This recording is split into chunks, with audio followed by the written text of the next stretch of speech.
Hello and welcome to another Pulsefire Gaming video. Today we are taking a look at the Overtaken Fleet from EC3D. These ships are all 3D printed. Some of them are printed in FDM and some of them are printed in resin.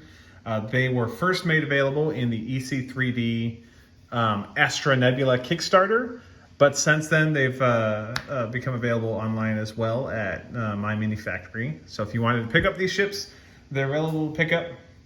And if you need them printed, we can do that for you.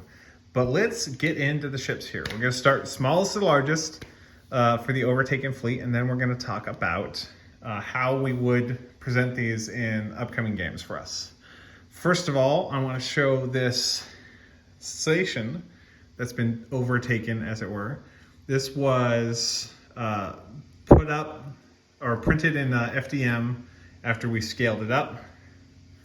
And yeah, there's not a ton to say about these ships. They do have specific classes, but there's not a non-overtaken version of these ships that you can print. So it's not like you're gonna see a mixed fleet where you might have ships from the non-overtaken fleet fighting their own overtaken ships. I think that's a little bit of a missed opportunity, but all in all, it's pretty awesome. This was printed in two parts when one of our printers was having a problem, so there's some definite print artifacts, but all in all, when you put this on the table, it looks pretty damn good. So that is the station, the Overtaken Station. Now we're gonna take a look at the fighters. This is the fighter. It looks pretty good. As far as, it's really small. So small, in fact, that you can see that a lot of the paint kind of overtook parts of the hull that are not overtaken. But it still came out well. The little engine's in the back and then this guy's in the front. I like the design of the ship. It's very cool. It kind of harkens to the Kilrathi from Wing Commander. I like that a lot. So next ship in the fleet is the Overtaken Bomber.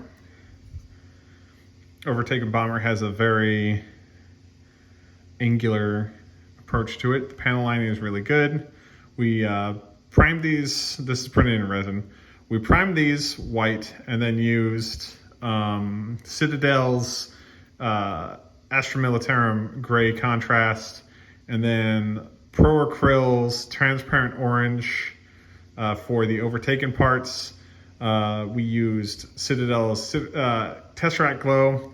We used Folk Art Color Shift paint as the light engine color, and then McCrag Blue from Citadel for the deep engine color. Really like the fighter and the bomber. The next small ship that they have is the Recon. Oh, nope, this is the scout ship. Yeah, this is the scout ship. This is, I think, kind of unique because it's the only one that really has dangly bits going down besides the station, and it's a fun ship. It's painted in the same way as all the others. Oh, on a lot of the ships we also used, what is this called? It's a lead belcher as our dark contrasty gray metallic. So that is the scout ship. Then we have the recon ship. Now again, these ships were all scaled up.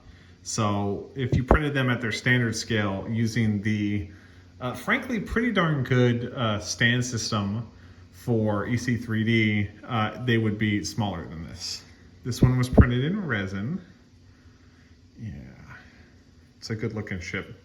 Very, I don't know, I thought a lot about what coloration to do with these. I had printed a few of these ships and then had them sit for a long time because I wasn't sure that I was painting them the right way, the way that I wanted to, but they did end up coming out pretty well. Now this next ship, what do we got? We have, this is a transport ship, painted the same way as all the others. Chose to use Tesseract Glow to represent kind of the, you might think their eyes, or they might be where the energy projectors would be for them. This one was printed in FDM, and it came out okay. I think it came out probably the best out of the other FDM ships. There we go.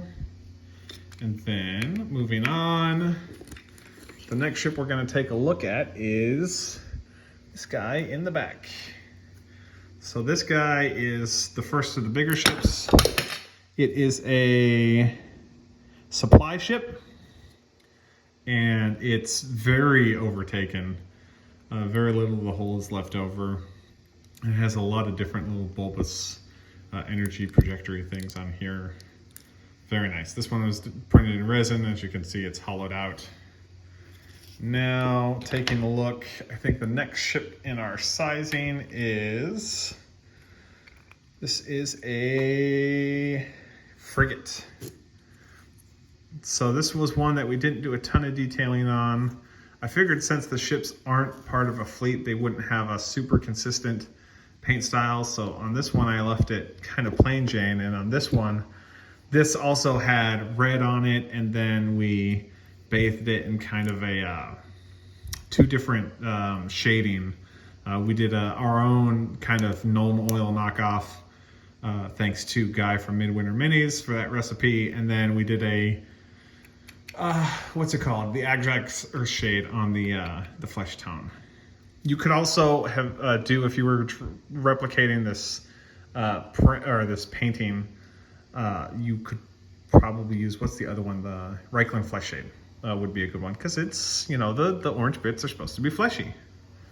All right, moving right along. We have 4 ships to go. We'll take a look at this guy, and this is the Cruiser 2. It's a little bit of a different ship design, but it has very similar kind of design language as the other ships. It's just relatively unique. We when we were painting these today, we were doing a live stream painting it, and one of the I had suggested that they're all civilian hulls, but the one of the people on the live chat while we were painting suggested that no, they kind of do look like they would not be civilian hulls, but they would rather be actual military hulls. I think it doesn't really matter, because when we go to designing these ships for full thrust, how we're going to be equipping them with weapons is really independent of the hull itself. So that was the Cruiser 2. Next, we're going to take a look at the, what is this? This is the Destroyer. I think we kind of overdid it with the size on the Destroyer, because this is definitely a huge ship for a Destroyer. You could look at it the way that Babylon 5 or Star Wars calls destroyers out and say, yeah, it's just like that. Very large engine in the back. And yeah, that is the Destroyer. This one was printed in FDM, if that was not immediately obvious. All right, next we have the second to the last ship. This is the, we called this a B. Battleship? Yeah, we'll call it the Battleship. This one's mostly overtaken in the front. Has this funny engine protrusion on this. I wonder, because this doesn't really look like a carapace kind of organic creature, I wonder if this is covering a bridge unit that would be affected there. And then on the side, it's got, on the top, it's got the little energy, little areas in there. This one was printed in FDM, and there's a lot of boogers on it. This, again, was printed at the time when our printer was not having the best time. Last ship on here is the huge Cruiser. Let's get that on there.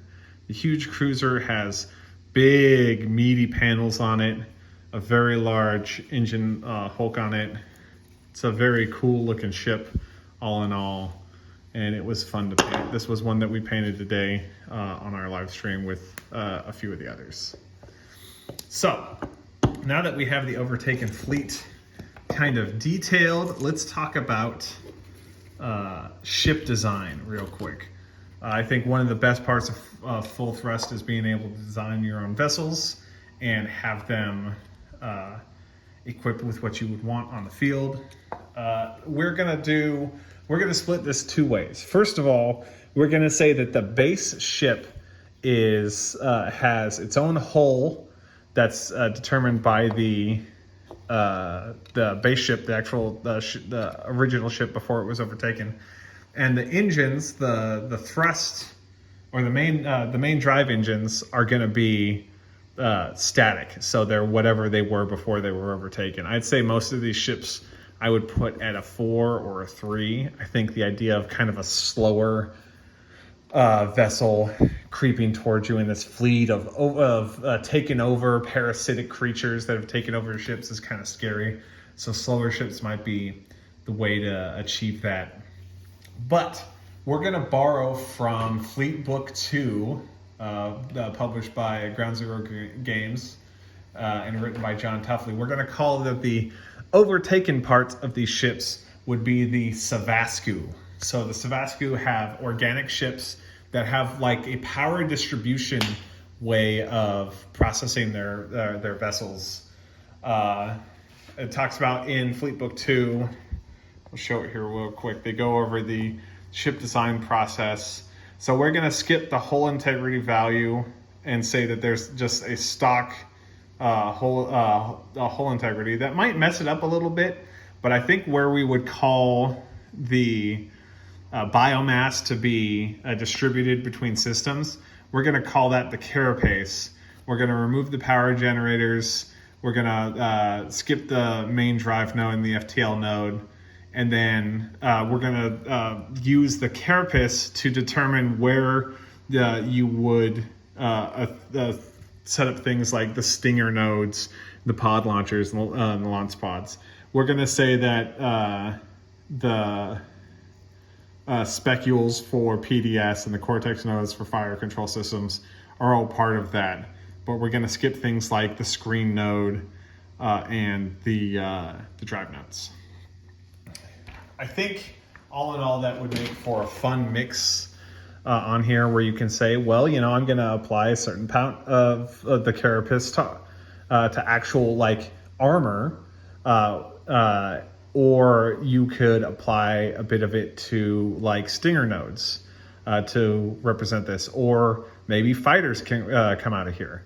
I don't know exactly how you do that because we have Overtaken Fighters where these are their own entities, and the Savasku would be those would be stuff that came from the biomass itself. So maybe they don't have fighters, maybe they just have the fighters that they're able to overtake.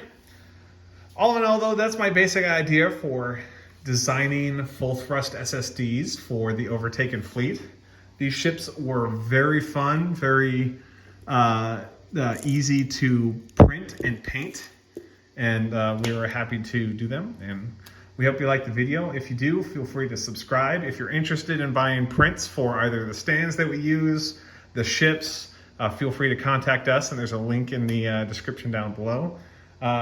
If you like the video, like it. If you have comments about the ships or maybe the ship design, I'd love to hear comments about that in the comment section down below. Thank you very much for watching, and have a great day.